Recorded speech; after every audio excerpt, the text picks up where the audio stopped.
Welcome everybody to another edition of the Anthony Peake Consciousness Hour. This is the first show of 2017 and I'm really looking forward to what could be a very, very interesting year in many, many ways. We've got some quite interesting guests planned. This particular show I was very keen to do because around about 2 months ago, Paul Eno and Ben Eno interviewed me on their own podcast. And I was absolutely fascinated by their viewpoint and their worldview because there's a great deal of synergy between what I would consider the real leading-edge empirical research in terms of paranormal psychology and paranormal experiences, because these guys are actually they're out in the field and have some incredible stories to tell. I then took the opportunity to read their book, Turning Home God, Ghosts and Human Destiny, Paul's book, and it blew me away. I found it absolutely intriguing, a fantastic read, and I know they've got a new book out as well, which I haven't had the opportunity to read, but I will be doing so in the future, and I'm hoping we talk upon that. But without further ado, what I'd like you to do, guys, is just to tell the watchers, the listeners, I never know quite how we term them on this program, as to a little bit about your background and a little bit about why it is that you became both interested in the phenomena you're interested in, and tell us a little bit about the work you do. So please fire away. Age before beauty, I guess. Well, what can one say to that? Well, actually, Anthony, you might trace my origins in the paranormal, so to speak, paranormal interest back to the age of 7, when, and as you can imagine, this has always been very difficult for me to talk about, but at the age of 7, I was witness to my father's suicide. And at the time, we had a mixed religion situation in the family, but at the time, I was in a strict Roman Catholic school where if you ate a hot dog on Friday or committed suicide, you would go straight to hell. However, I happened to be in a school with the Sisters of Mercy. Some of them, the name might apply to, I suppose. And I had one of the saints as opposed to one of the potential axe murderers in that order, and she got me through this more or less by saying that God is bigger than all that. And that really got me through. A number of years later, when I was the age of 14, I entered the seminary, when you could still do that at that age. Probably not a good idea. However, I began to wonder about purgatory. I said, maybe, where is my father? Maybe the ghosts that we hear about throughout history and in every culture, everywhere in the world, are souls in purgatory. That's how I started out. So my first case, 1970 to 1972, was an abandoned village in northeast Connecticut. And I was just blown away by everything that occurred, because nothing corresponded with even the old 19th century ideas about what ghosts are, never mind purgatory. These people didn't seem to be dead at all, never mind anything else. So I began to wonder about time and space and things of this kind that led to the goofy ideas I have today. So that's how I got started. Well, how I got started was essentially being the spawn of this man to my right. And from the age of 6, I had sat through every single one of his presentations, so I could probably recite word for word. There was the old slide projectors that we used to have. There'll be a test after the show. Yes, there will be. I will pass with flying colors because I memorized every single word. So I sort of was indoctrinated with this idea of the multiverse and quantum physics being behind all paranormal phenomena, and it was more seeing it in practice in daily life rather than just learning about it, be like, oh, that's a great idea. It was more like, well, this is just how life is, son. That's my impression of you, by the way. And moving from that, it became sort of an internalized portion of my life, being aware of other worlds and how things work, and even getting training from a full-blooded Aztec shaman. That was a grand old time. And having my own spiritual journey along the way that took me through all sorts of interesting points of view and culminating into the human being I am today. And if I may add, I think that Ben, as it turned out, operates on rather a different level than I do. And I think what we together, our approaches and methods is complementary. If either that or I'm a self-satisfied idiot. But I don't consider that a compliment. Okay. But in any case, we're quite the team. I tend to think. I mean, at least from my point of view. So. Do you know what I think would be the most wonderful thing in the world would be to have a close relative, a father, a mother, a sister or a brother or a wife or a spouse or whatever, that would share your interests the way the two of you do, because I think that must be absolutely wonderful to, have a similar worldview and be going out there as father and son and doing some incredible things. And I think that is a fantastic circumstance to be in. Now, I'd like to go way back to the incident at Barahack, because that really, really fascinated me. The way in which you go to this famed location, I guess in Massachusetts, I'm not sure where, but somewhere in New England, where there is this old village that was inhabited by Welsh immigrants to America. And I think this was what changed your whole attitude towards ghostly phenomenon. So maybe Paul, if you can just explain a little bit about what happened at Barahack and why it changed your idea of exactly what ghosts are and what they could be. Sure, Anthony. Actually, that was the very case I referred to in the introduction there, in northeast Connecticut. And the place had been inhabited probably no more recently than 60 to 80 years before we were there in 1971 and 1972. And just briefly, I had read about this in the newspaper. I wanted to test this purgatory theory, and the Hartford, Connecticut newspaper, and had pointed out a local historian, Harry Chase. Now, this is the sort of man no town should be without. It's sort of an old guy who lives in the house he was born in the woods, and knows everything everyone did for the past several centuries. Every relationship, very interesting. So he knew all about this lost village, as it was called. It was also called the Village of Voices. And he took us there, and five seminary students, including myself. On the second expedition, we had a photo expert with us from a corporate entity in Hartford. And as soon as we walked into the place, it was a very hot August day in 1971, and you could hear things, except none of it was normal. There were no birds. You could hear farm implements banging together. At least that's what it sounded like. Metal, people talking, cows mooing, dogs barking, people talking. It was very odd, and yet it felt not scary, but almost depressing. And you walk about a quarter of a mile into the place where the cellar holes were. That this had been people where several people had lived, and then up on the hill was a little cemetery where most of them had been buried. Odd things happened really throughout the visit. We began to take photographs, and of course this is long before digital photography. You had to wait until you went to a lab and had the things developed. You couldn't see them right away unless you had a Polaroid camera, which wasn't really very good. We got photographs of things we later saw, for example, that very night. There's a rather well-known photograph called The Baby in the Tree, and you can actually see what looks like a reclining figure, almost a Renaissance carving, like a cherub or something, lying in the branch of a tree, and it's quite clear. And the photo lab later on said this is an anomaly. That's the term they would use. I guess they still use that term. But you had negatives you could look at, and they could tell us something more or less it was a reflection. You can't say something is definitely a ghost, quote unquote, or whatever. So these were all the things that happened. Among the more dramatic phenomena, on the first trip, we were down by the cellar hole area below the cemetery. Again, this is all overgrown woods at this point. And we began to hear the laughter of children. And this came from down the hill by Nightingale Brook, where these people had a mill where they had made spinning wheels. And there's really no remnant of that, but the brook is still there, obviously.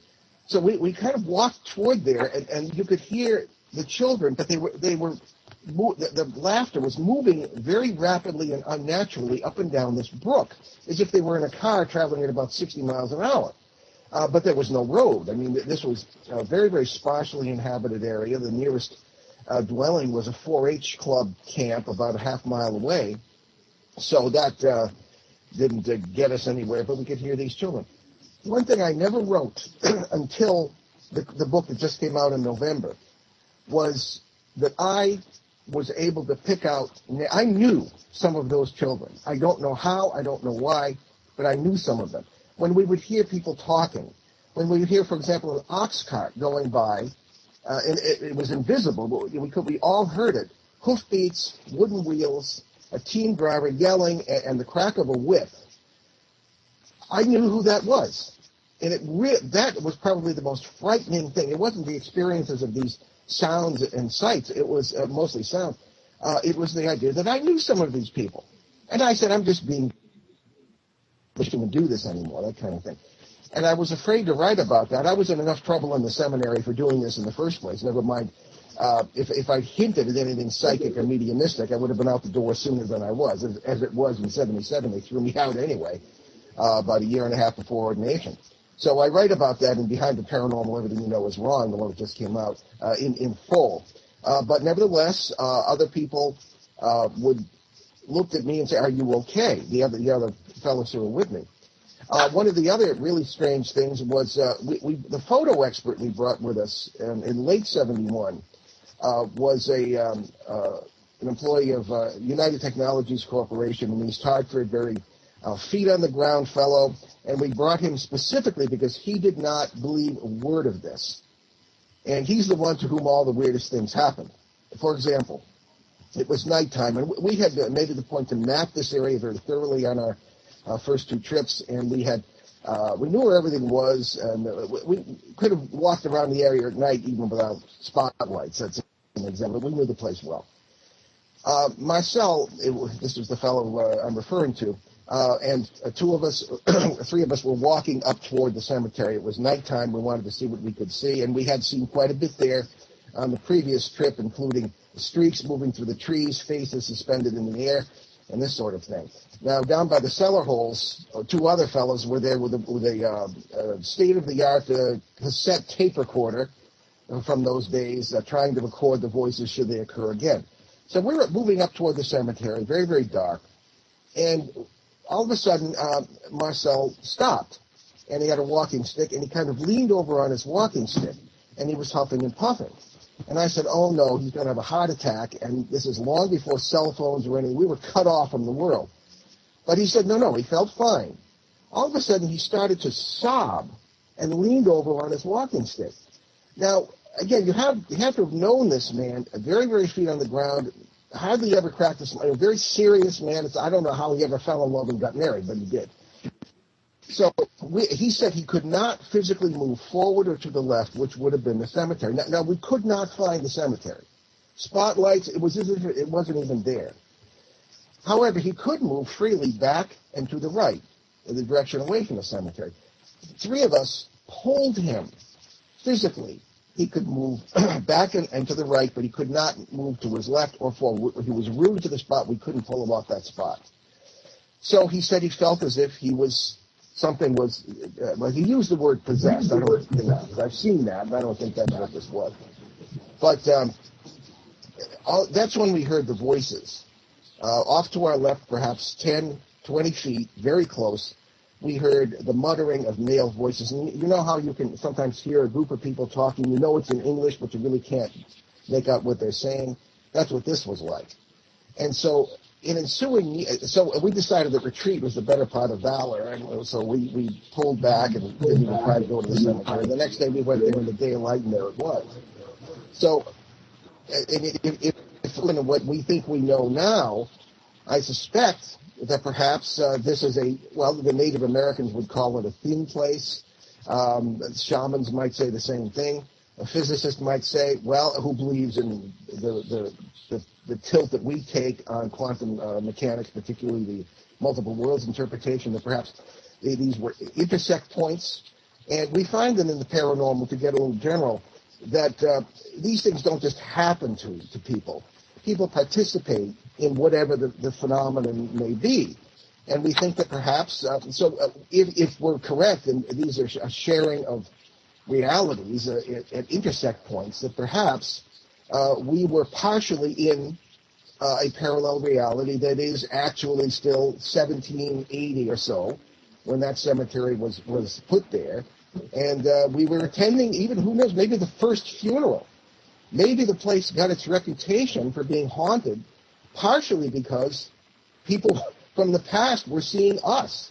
And I mean, these are all things that So whatever was happening, the voices we heard sounded frightened, and we often run into that. We find that ghosts often think that we're ghosts haunting them. They see us or hear us as we see or hear them. Why? Because we're looking through what probably are the electromagnetic brains, BRANES, or membranes, as a physicist, a believer in this might say. So I think that might be what was happening all through this Berahak case. Berahak being the name of the village, as told to us by this historian, and the Welsh for breaking of the bread, a rather personable name. But the experience of, I think everything we experienced there, including my knowing who people were or are, was the creepiest thing, and may be explainable by what I've just said. I later found out, many years later, two things. One was that baby-like figure we saw on the tree was well-known phenomenon there from the past. A book of local history said that people had seen go to that cemetery at night because they would see, quote, ghosts reclining in the branches of a certain elm tree, unquote. So we saw the same thing almost 200 years later, apparently, and also photographed it. And then the phenomenon of me knowing these people, I found out the second thing was that Ben and I are closely related to these people. They were cousins of ours, Randall family. And here again, the bond between people of blood relations. They were rather close, like third or fourth cousins, which going back in history isn't that far away from each other, really. So, again, I think that taking the quantum theory or the MWI to its illogical conclusion, I perhaps am. I'm not going to use the term, there really is no past, no future. It seems to be all simultaneous. That I really am Jonathan Randall, driving that ox cart through the woods at some point in the multiverse, where it's still, where he would be 1810 or so, and then his son, and I knew these children, some of them anyway, and I could pick out Porter, Lambsden, a few others, another Randall, Higginbottom. There's your Welsh name, and I think perhaps because the identity, there was a connection there between where I'm me here and where I'm them there, and we've seen that in some very dramatic circumstances. So that's the story of Berahak from my point of view. It's interesting here, isn't it, that many years ago there was the stone tape theory of hauntings, the idea that somehow emotion, it reminds me very much of the organ energy ideas of Wilhelm Reich and people like that energy can dissipate and can go into stone, and under certain circumstances can come out again. But of course that's a recording, and a recording is like anything else, it's inanimate. But here you had a kind of a tangible relationship with the phenomena, in that you recognized the individuals, or you sensed you knew them. And I was going to be intrigued as to where you were going to take that, as if it's some form of DNA memory that evokes these kind of things. Just pulling Ben in here, I mean, what's your opinion of your father's experiences? Because you've heard that story many times, and from your point of view as a young person, do you have a similar take on it to what Paul has? Well, unfortunately, being the man of the sun, or being the son of this man, I should say, I do share a lot of the similar opinions, but I think we should add that we did attempt to go back there in the last couple of years. We were teaching a class at this institute. What was it called? I forget. The Learning Connection in Providence, Rhode Island. Learning Connection, yeah. There's a bunch of different seminars and stuff, and we were teaching a class on, I think it was interacting with the multiverse or something like that. And we were like, oh, well, let's take a class field trip to Berahak, I guess. And so we packed ourselves up, and we all went over there. We started walking through. It was a very strange place, because you couldn't hear any birds. And it was like, I don't know, like late March, early April. It was like just around the time spring was starting. So I mean, you should hear something, like crickets, whatever. Nothing. Completely silent. It was really weird. But we were like halfway to the site, when I think it was a Jeep pulled up behind us, and it was people who owned the land, and they're like, "You guys." Well, people related to the woman who owns the land, whom I know well. Yes, and they kicked us off. Well, I sort of get the blame in the town for writing about this in 1998 in the book Faces at the Window, and I don't blame them. I mean, I had no idea it was going to capture the imagination of people all over the world, and that people are going to try and go there and make nuisances of themselves, which I tell them not to do in the book. But all was well, but they, we made peace, but they still didn't let us go in there. I would be interested, if I may, in Ben, who has a degree in audio engineering, his take on this rock recording thing is. I mean, I don't think that's possible. I don't know of any sort of mechanism that would do that. There was an idea, what was it, like phosphorus? Well, ferrous oxide. That's a fantastic amount even to begin with thinking about audio. I mean, you'd have to have like a vent like right there. That just wouldn't make any sense. Well, the problem with audio is it's still a physical experience, because essentially how we create sound is by disturbing air molecules, which is called amplitude modulation. So the way that we talk, our vocal cords disturb the air molecules around us to create sound. Whether we vibrate our vocal cords at a certain rate, usually the humans, we vibrate our vocal cords between 1,000 kilohertz and 5,000 kilohertz. Around there, around that general vicinity, but over time our voices change, our ears change. So like the way we hear things, there's all these tiny little hairs that pick up little sounds in our ears. So when you're a baby, you can hear a perfect spectrum of 20 cycles per second, or 20 hertz to 20 kilohertz perfectly, which is why babies have such sensitive ears.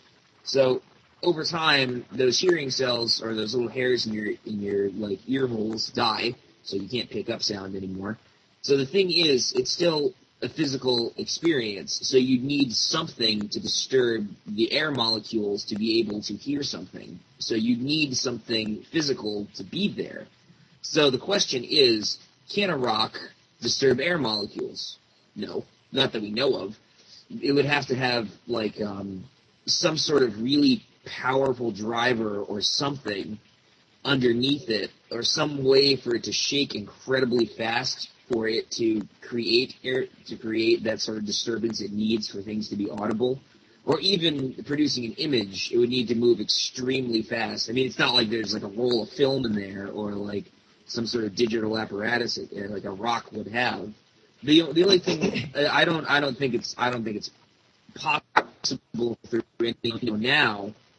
I think it might be possible through some sort of like extrasensory way. But even then, through the multiverse, I'm still racking my brain about how something like an EVP is picked up, unless you're literally hanging in between the world itself. Well, that's just approaching it from the other end. My question, with the children laughing, and especially with the ox cards, if these are ghosts, spirits in the classical sense, that means they have no bodies, which means no vocal cords, which means no vibration. I mean, how does the physical phenomenon occur? So the old ideas, right there in Pomfret and Barahak, I realized these ideas are not good enough. The old ideas of spirits of the dead. And then later in that decade, I started running into ghosts of people who are not dead, and people seeing ghosts of themselves, and buildings coming and going, that sort of thing. And it expanded the idea. But the same thing occurred to me that Ben just stated. Record residual hauntings. And I was an early advocate of that theory until I started to think about it. But recorded on what? Certainly not the rocks. The trees were all different. The soil is different. Everything is different, again, unless there's some quantum explanation. But I think we admit the possibility somehow through undiscovered science, but until that occurs, it just doesn't seem to make any sense to me about residual. Not with modern physics. Yeah. So the only alternative that I can think of is that you're dealing with the real people actually in that time who are perhaps experiencing you just as you're experiencing them, through a multiversal intercept. I think this is what makes me very, very excited about coming across your work, because, you know, I write about quantum physics, I write about the interface between quantum physics and consciousness, and the idea of microtubules and everything else. And I think an application of the Everett's many worlds interpretation is as good an explanation, and that's why it was really interesting to hear Ben say that, you know, if you apply our knowledge of acoustics to this theory, it simply doesn't stand up. It doesn't work. But clearly there is some form of perception taking place by a human mind perceiving something. But effectively, did the sounds registered on a recording device, though? So you were able to record the sounds? Did that happen? No, we were not. That's the ironic thing with the laughing of the laughing. I found it very interesting. EVPs in reverse almost. We stood there and we all heard it very, very clearly. Again, moving up and down. This is the laughter, and it would not record. Now, again, you have to realize, of course, this is 1970s technology, really 1960s technology. Reel recorders. Yeah, well, it wasn't reel to reel. All a cassette recorder, which is really the same thing, on magnetic tape, and you know, that's all we had. We attempted to record it at a future point, but we didn't hear it again. Interestingly, I suppose in defense, perhaps, of some sense of the residual theory, other people have reported the children, and other people have reported the ox cart driver. Okay. The question with that is, are there spirits of wooden wheels and animals and all this other the metal implements we heard hanging together, and that, again, I didn't think was good enough. However, other people have heard it in the same time and place, perhaps residual. But I don't believe that either, really, because I'm thinking of one case in New Hampshire where I actually changed something that had been long spoken about by experiencers, a sound that had occurred in a house that was always the same, usually similar times of day, this sort of thing, and I managed to change it by interacting with it. As a matter of fact, I've actually managed to shut off some of these things from time to time, presumably by doing something, I'm not sure what, to close the intersect point, if that's what it is. And so, again, I don't think the residual theory is any better than the 19th century spiritualist theories. I think in many ways, I think you're hitting the nail on the head here, and it was one of the problems I've always had with hauntings, is the fact, that spirits, if they are animated spirits that have their own worldview, that they're kind of entities in some way, as to how they wear clothing, are as you said, are the wagon wheels. It's the ghost of a wagon wheel. Is it the ghost of a tutu? Is it the ghost of a pair of trousers? Now, self-evidently, this doesn't make any sense, because, you can't, it doesn't work that way. So we then have to come back to the idea that there is some form of intersection taking place, as you rightly say, between alternate universes, or whatever we like to call it, and this is what we're actually perceiving. So these individuals are going about their everyday business in a normal way, and you are the person that's pushing yourself into their world. And, as if there are these kind of point locations around the world where the lines between the realities are so thin that they break through under certain conditions, or where people are sensitive to them. Now, I'm very much taken, for instance, in your book, the case of the young girl who was having a reoccurring dream about a location and was then discovered to be the haunting in that location. So maybe you can explain that one, and maybe we can have a three-way discussion about exactly what's taking place there, because this seems that this girl was having lucid dreams of a location in Connecticut where there was a house that she was haunted. But maybe you could explain a little bit more about that one. Sure, Anthony. That was a real landmark in my experience, because by the end of the 1970s, I was thoroughly confused, because none of this made any sense. Excuse me. And at the end of 79, the fall of 79, I was just out of graduate school and had nothing, and was living in a little cottage by a lake in Connecticut. And the phone rang. I've been on television recently about some of these things, my first appearance in New Haven. And the phone rang one day, and it was a young girl from the University of Connecticut, and not too far away from where I was. And she said that she, the very words she used were, if I live to be 100, I'll never get over this, right? And her voice was shaking.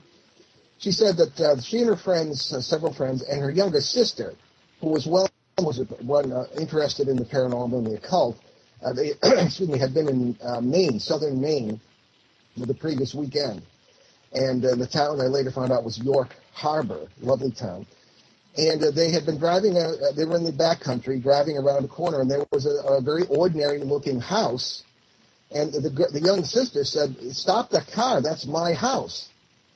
And so before they could stop her, she got out and ran up for the porch, and they thought, well, she's really gone this time, but they followed her. And before they got to the porch, she had been knocking on the door, and the woman answered the door, took one look at this girl, and screamed. A man came running. He was this turned out to be a middle-aged couple in their 40s with no children. And he saw her and couldn't speak. Everyone was creeped out, as they say by this time, and the man finally said, I should say the girl finally said, "I apologize for intruding, but I feel as though I know this house." The man looked at her. He was shaking, and he said, "You should know this house. You haunt it." So that was about all anybody could take. So down they go from the steps. They apologized, bowed or whatever. And but they did catch a name on the mailbox when they were leaving. And as luck would have it, my mother's family had a summer home in this town. It's an oceanside village in this town for over 100 years. My great-granduncle built it in 1875. So I knew people in the town. I'd spent many summers there. So I made some inquiries, found out the phone number of these people, and I wrote to them. And I didn't dare call them. I didn't keel over for sure. So I explained who I was, every clergy, psychologist I'd ever worked with in this field, just to give myself some credibility. Well, 3 days later, he called. And he said, "We have to talk to someone." And the story as I got it was this. This young girl had dreams of being in this house doing certain things, walking down the stairs, looking out the front window, doing this or that. And the people, when I interviewed them, told me they had seen her in transparently exactly the same things, walking down the stairs, looking out the window, et cetera, et cetera. They had become so frightened of being in their own house that they would not be alone in the house together. Every room, they were together because they were frightened. What is very interesting about this, and I was dazzled by the circumstances, so that I didn't put much attention on this at the time, was that the sightings of the girl were not at the same times when she was dreaming, which from this point I find very interesting. Now, looking at it now I sent her immediately to Hartford for the MMPI, the Minnesota Multiphasic Personality Inventory, which still used a form of it and will determine if you need any further treatment from a psychiatric standpoint, and she didn't. A little fluky like all of us, but nothing to be treated. The people, on the other hand, said that as soon as they met on that porch, all phenomena had ceased immediately. And a physicist might say that in some ways perhaps the wave function was collapsed, the two worlds had become one. And I later spoke with shamans. As a matter of fact, that very year, shortly after this case, I was in Australia, and I spoke with for 7 hours. I bought them a lot of sodas. A little Australian Aborigine named Mindalui, and he said, I was honored because they don't usually talk to outsiders, and he said effectively, in so many words, you're on the right track with this multiverse thing, so that's what we do. If somebody has like cancer here, we go into a world where they don't have it. He didn't use the term collapse the wave flight. We bring the worlds together, make it real, and he doesn't have cancer anymore. He said sometimes it's not all that simple, but he said that's effectively what we do. So I mean, that was a revelation. That kind of brought it together for me. So in any case, these people in Maine and never had the experience again. The girl in Connecticut kept in touch with them for quite a while, and she never had another experience like that. But again, the ghost of someone who wasn't dead. And again, further confusingly, so that the old ideas, just even theological, spiritualist, they just didn't make any sense. Well, of course, it's intriguing here, isn't it? Because she was somehow dreaming herself into a location that wasn't known to her and manifesting within that location. I have understood that correctly, haven't I? This was a location she did not know. It was a house she did not know. Okay. Well, so why do you... Here's what I would say today. One thing I didn't mention was that the first thought that popped into the girl's mind when she saw the house was, why aren't there any toys in the yard? Because in the dream, she was the mother of 2 children, and it was her house. And she remembered that. So I think what we may have here is several people experiencing the same parallel worlds. Okay? Probably the most bizarre thing in quantum theory, if you believe it this way, is that all possibilities really do exist somewhere or somewhen.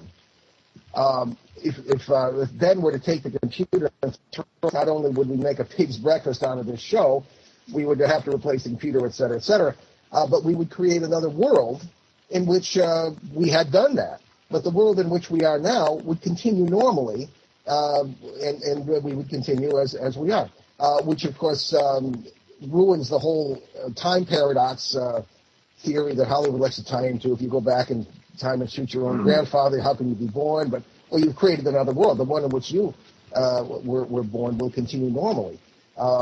So, again, I think, because it's far more complex than that, apparently, but I think that this case in Maine was an illustration that we're living in maybe a number of different, if you want to say, for lack of a better term, incarnations or worlds at the same time, and they all seem to be simultaneous. Again, past and future really being functions of our consciousness, and it kind of rewrites the whole theory of what paranormal phenomena may be.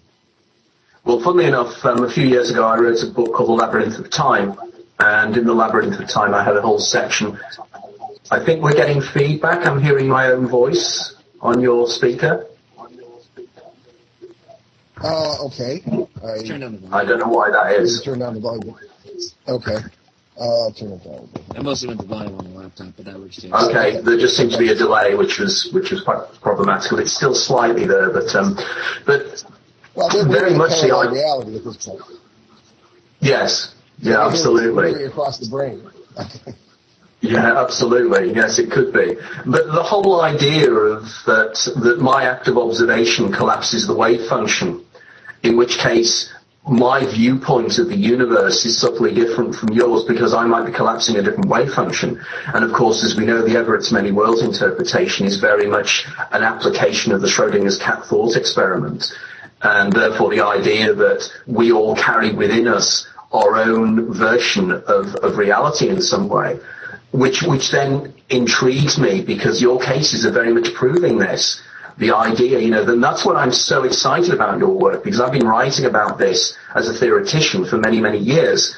But what I haven't come across is actual examples of people who are doing research like you guys are, applying quantum physics to these circumstances and saying it's far more complex than we can imagine. I mean, for instance, you touch upon it in your book, and it's something I write about, the idea that we're all one single consciousness experiencing itself subjectively, as Bill Hicks said.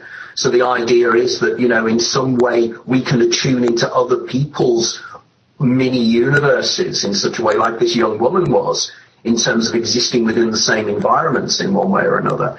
Now, from this, it spins off to the event that took place in Ottawa in 1978 that you describe. Now, the story of the 2 children in the basement of the house, which you can explain for the listeners in a second, because this reminded me of, there's a very, very famous case, very, very famous in the UK, of the Green Children in a village in Suffolk, where these children had just appeared from nowhere, and they had a green tinge to them. And they were totally confused, and I think in the end they either died or they went back, I'm not quite sure. But clearly it does seem that sometimes we have glimpses of these alternate worlds. And I know in this basement in Ottawa, it seemed that a child had witnessed initially these children, and then subsequently the family saw them. So if you can explain a little bit about that one, and then we can start moving on to the latest material you're doing. So if you can just tell us a little bit about that one, and let's move on to the later work. Sure. The Ottawa case was in 1979, and I traveled a great deal that year, and an associate of mine was a Canadian Army officer and had relatives who lived in a new subdivision, housing subdivision outside Ottawa. And they said that they were very frightened about something that had happened to their son, who was 10 years old, and then that they later saw themselves. I went to interview them, and the little boy wasn't home at the time. He was in school. But the story essentially was that the little boy had come up from the cellar from one day, and again, it's a brand new house, and said, the two children are under the stairs, and they look scared. And the parents said, yeah, right, But this happened several times again, and finally they went downstairs, and they saw themselves, a boy and a girl, in what appeared to be almost jumpsuits, underneath the stairs down into the cellar. At first, the children seemed not to be able to see them. And at first, but then as time went by, I'm talking about a few minutes, they did seem to see the people from who owned the house, and they would begin to shout, but they couldn't be heard. There was no audio, as it were. They appeared to be almost in a sort of a shimmery kind of manifestation or whatever it was, and so the natural conclusion, well, these must be ghosts, somebody who lived it. But, again, I just don't think that held up. Again, why the clothes? Why the, I'm not going to say alien, but the unusual clothing, and they were both identically clothed. So that's, after the three members of the family experienced this, it never happened again. And again, rather simple case, perhaps what we might call a pass-through. But again, the little boy, I later talked to him, and he said that they looked as though they were trying to communicate, but he couldn't hear them. And they seemed very frightened. They were hugging each other, these two children, sitting, like squatting on the ground, around the floor. And that's pretty much all there is to it. But again, certain points stand out. Why couldn't they be heard? Seen but not heard. And whereas in many cases of our own, things can be heard but not seen. Why were they identically dressed as they were? Where or when were they from? Had they even lived in our world family at all? Or perhaps they were from somewhere or someone else. But again, a case about which much was not answered because it simply stopped. Because these are the things that really intrigue me. It's always the kind of the unusual cases, the ones that really seem to point in a certain direction. Now, in terms of your latest work and the work the two of you are working on together and the material in your new book, would you like to share with the listeners or the watchers something about your latest work and where you now are and where you're going with your work? Because as I say, I'm delighted to discover that there are researchers taking very, very similar viewpoints to myself. I mean, for instance, I was very intrigued in your book the way you're talking about the idea of parasitical entities that seem to have their own motivations out there that can actually come through into this dimension. And that there is something far more elaborate and far more interesting taking place. And I'm very keen to know where you are now, both of you, and where you're taking your research, and any other real cases that you think really reinforce your position on this that you have discovered in recent years together. So fire away, because I'm really keen to know. All right. Well, oh God, which ones? Well, Ben joined in 2005. Okay, after long discussions with his mom about whether he should, but he's a natural. I mean, I have him by my side anytime. And now I feel naked if he's not with me. Maybe I don't know, whatever. But we've been working on what can I suppose only be called flap areas, paranormal flap areas. And this began when a woman who had read the book Footsteps in the Attic got in touch with us in 2005, and she was in the town of Torrington, Connecticut, in Litchfield County. And she said that the only thing that could explain all the preposterous things that were happening in her house was this idea of the many worlds coming together at certain points. For example, they would sit in their living room and see legs hanging from the ceiling, walking as though on a surface that was not present in our world. Her whole family would see this. And this had been going on for over 60 years. The same family had lived in this house really since the early 1800s, 6 generations. And so we went out there, and we walked in August of 05, and then you could feel people walking around. The place was alive with all sorts of things going on that did not seem related to one another. And I have long since learned, you don't just look at one house. You don't just look at one family. You go outside, look around the property, and sure enough, chances are, if you can get close to the neighbors, they'll be having things happening as well. So this is how this idea of flap areas developed with us, seemingly unrelated, paranormal phenomena of all kinds, seemingly unrelated, occurring in the same area, such as the Mothman situation in the Ohio Valley of the U.S. in the 1960s. Rendlesham Forest. We've been there, and we've done what most researchers have not done, talked with local witnesses, and we found a bunch of things that happened not only in December of 1980, but that are happening now. Ben had such a weird experience, he wouldn't go back the next day. Nope. And Litchfield, Connecticut Triangle, which is has a core of about 5 square miles, but is actually extending 100 square miles around that area, touching the Hudson River Valley in New York. And then we've got Bigfoot, all kinds of UFO activity, poltergeist activity, shadow people, things that don't have names yet. There was a photograph of this huge thing standing at in someone's kitchen when they weren't home because there had been break-ins in the area and nothing had been stolen. They put up security cameras and they got this thing in their kitchen. So things like this are occurring routinely in this area. Also, and this is quite, I think, significant, the military started showing up in 2009. What we think is the military. Well, what could be the military. We're not sure whether this is governments or not. Right. And people would begin to, would they be walking their dogs and armed? People in camo or black would tell them you can't come this way, very courteously, and then turn them around and have to go. Mark D'Antonio, a very dear friend of ours who's working on this case with us, is a bona fide astronomer, and he's also the Mutual UFO Network's national analyst of photo and video evidence in this country. So he himself has had experiences there, so has his family. There is a farm where there's no farming going on. All sorts of sophisticated military equipment were coming and going. We are in contact with a civilian who installed all sorts of strange radio equipment there. There was strange air traffic. And the farm is, again, no farming.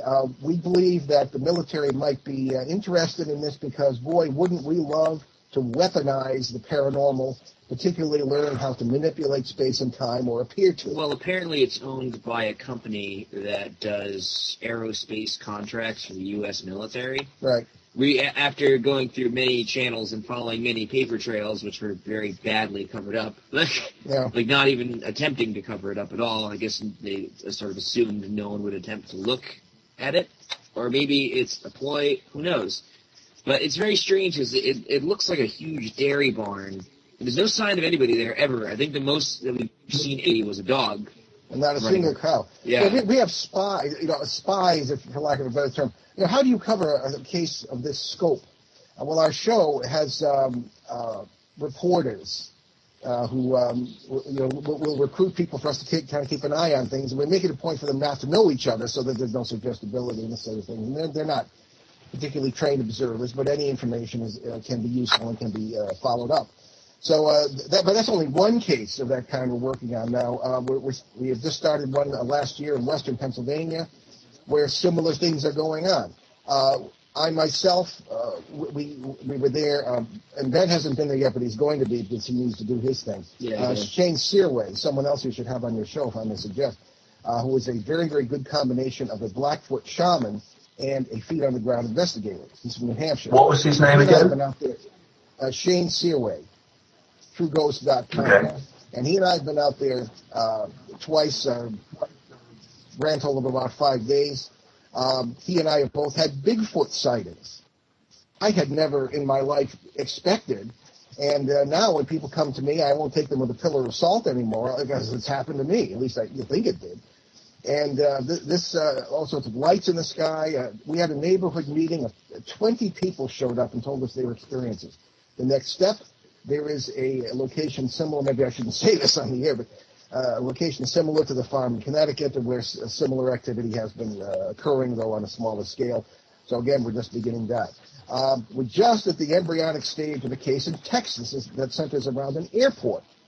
lots of UFO activity, strange things, again, a la flap area. So we're pretty busy lately, and happy to keep you posted and keep you in the loop, Anthony. I think this is the thing that interests me, and it's, I think, profoundly important. It's people like John Keel and people like Jacques Vallée, the people who are actually bringing together the UFO phenomenon, the abduction phenomenon, Bigfoot, and other anomalies together to say that this seems to be some kind of universal phenomenon that's related in some way, that there is a relationship.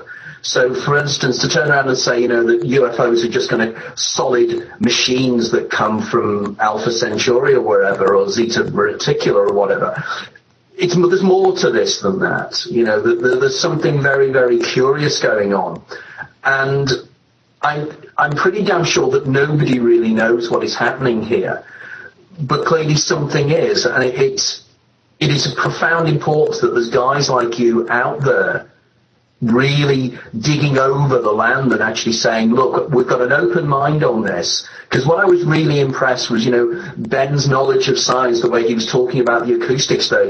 You are not sort of naive people running around in haunted houses. You are people that are actually doing the science and trying to understand what is this telling us about the nature of reality, which I think is incredible. Now, Paul, you mentioned before that, was it at Rendlesham that Ben had the experience that worried him, or was it somewhere else? Because I was very intrigued with your links to Rendlesham here. Because, of course, there's still an awful lot of controversy about Rendlesham Forest and exactly what took place. But if anybody goes to that area of Suffolk, and I said that the Green Children, there is a kind of a really weird feeling about that area. Again, it's as if it's one of these kind of window locations, a flap location, as you call it, that there seems to be that the interfaces are just thinner in some way. So in terms of your own viewpoint, after many, many years, and Ben's involvement as well, what is your overall hypothesis as to what you think is happening here? I know we've touched upon the many worlds interpretation, we've touched upon other issues, but where do you think everything is leading you to, and what conclusions are you coming to in terms of this? Well, if you look at the holographic theory, which really can be the other side of the coin of the MWI, we talk about the unity with a capital U, and if Turning Home, God Goes in Humanistic, so you know what I'm talking about. I think that it's all not just random and haphazard. I think there was a certain elegance to the interaction of all these worlds, the many versions of ourselves that may be there. But the holographic theory is that the matrix will eventually congeal and collapse into one great unity. That's one way to look at it anyway. And certainly with my background in theology has provided, I think, in a way to look at this on a point of view that is not often heard in the paranormal, I don't think, and that's the theology of Teilhard de Chardin, which says precisely the same thing. And he was writing about this in the 50s. The Omega Point. The Omega Point. The Omega Point is... the Omega Point and the work of John Wheeler, these kind of areas of coming together in a wonderful way. Sorry, I was just jumping in there because I was just very interested in you mentioning Teilhard de Chardin, who is a great intellectual hero of mine, that's all. Oh, really? I mine too. We're practically twins, Tony, I think. But in any case, this unity, I think this is where it's all going. Now, one thing we haven't had time to discuss is the parasite factor. You did bring it up. But there is a dark side to all this, not to sound like Darth Vader and Luke Skywalker here. But it's really something that I think needs to be considered, because we run into that very frequently, and I certainly ran into it in that Bridgeport poltergeist case in 1974. And that's the beginning of another discussion. But I think that despite that, we are looking at the coming together of many, many worlds into an elegant unity that is a true unity. People often come after me for not espousing their religious beliefs because of my seminary background. And I was in the seminaries of two different denominations and learned the different Eastern and Western points of view and this sort of thing. And I think that people will say, okay, well, God and creation, what does this mean for God and creation? Well, I think it enhances the rather crippled human understanding of God, whatever he, she, it, or them may be. And we're looking at what did we learn in church school or seminary, whatever? Creation was the necessary outlet for God, the explosion of divine love. That's what it says. Well, if divine love is infinite, wouldn't the creation be infinite? And how would the creation be infinite? Not just variety. There would be every single possibility, every single probability would be real somewhere or somewhere, forming one great, elegant unity, perhaps a perfect creation. So creation maybe is perfect. Just not our definition of it. Yeah, just not on our terms, you know. But were we to come together with our total multiverse awareness, our other selves, which it's all one big us out there, then it would be perhaps a perfect creation. Now, I'm getting goofy here, but this gets off into stuff Teilhard de Chardin wouldn't touch with a 10-foot pole. But these are all possibilities. Maybe this is where it is tending. And well, it's the argument, isn't it? It's all of it. Well, it's the argument, isn't it? You know, you look at the idea of Aldous Huxley and the perennial philosophy, the idea that within all religious belief systems and with all esoteric belief systems, there is a central consistency, and it's finding the God within. It's looking within yourself to find the greater something. Now, I've recently contributed a chapter to a book on pandeism, which came out in January this year, in fact came out a few weeks ago. And again, you know, this is the central theme, the idea that we are emanations of greater something. You go into the Kabbalah, you have the concept of the Or-Ein Sof, you have various ways, the concept of Brahman, the concept of Maya within Hinduism, that this is some kind of illusion. And what is happening now is that science, we are starting to understand the holographic nature of reality. We have more and more information now in terms of how information, three-dimensional information, seems to be created in a two-dimensional way on the edges of black holes. So suddenly we're actually finding now that the interface between my consciousness and external reality is far more complex than most people ever believe. As you know, there is this general term called naive realism. And there are people that believe there's a one-to-one relationship between what I perceive in my visual world and all my world for all my senses is a one-to-one relationship with what is out there externally. But of course that is naive realism. There is a far more complex interface here. And I think holograms, as we discover more of holograms and as we discover more about virtual reality, you know, when people are now interested in the whole idea of three-dimensional virtual reality using things like an Oculus Rift and everything else, suddenly our understanding is changing, and it's as if our generation is at this big point where we can conceptualize of the mysteries that you experience all through and you both experience in a very, very direct way. And I always argue that you know that those experiences took place. Whatever a skeptic may say and whatever somebody may dismiss and say it was an hallucination, well, it's an hallucination, but then again, this reality is an hallucination by exactly the same definition. So we're getting into something very, very interesting and very, very powerful. And that's why I think your work is so, so important. You are at the front line. You're the guys that are really going out there. And when you interviewed me for my show, I was so keen to get you on here because there was a resonation between what I'm trying to do from the theoretical viewpoint to what you're trying to do out there making it happen. And all I can say is massive congratulations to what you're doing because your work is so, so important. Now, in terms of this, we're now coming towards the end of our time, and we will get you back on again because I think we've just scratched the surface here. Can you let my listeners and my readers know how they can contact you, tell them about the book, your website, your podcast, and everything else? Because I'm sure there's going to be an awful lot of people out there jumping up and down with excitement and saying, gosh, we've really got to know what these guys are doing. So please give them the opportunity to know how they can contact you and your website and everything else. Well, thank you, Anthony. People can begin at behindtheparanormal.com. That's our radio show website. We broadcast on Sundays live, 12 Eastern time to noon. I should say noon to 1 p.m. Eastern time on WOON 1240 AM station in the Boston Providence area. However, there are free, almost 700, over 700 hours of free shows on the BehindTheParanormal.com site. Show number 668 from 2016 is our show with Anthony. Terrific show. That's how we got to know each other. And God help the world now. And everything, there are all kinds of links from there, emails, you can contact us, the books you can get there, and all this sorts of things. The books are all available on Amazon and all the usual suspects. And I think what we can say is, from the Schrodinger point of view, may we all find our inner cat. Yes. I like that. Yes, we all have our inner cat. Meow. That's wonderful. Okay, thank you very much for your time. And I know that you are incredibly busy, guys, because I look at your details and you're being interviewed coast to coast. You're on everything at the moment, plus doing your own show. So you're rushing around like scalded cats at the moment. See cat analogy again?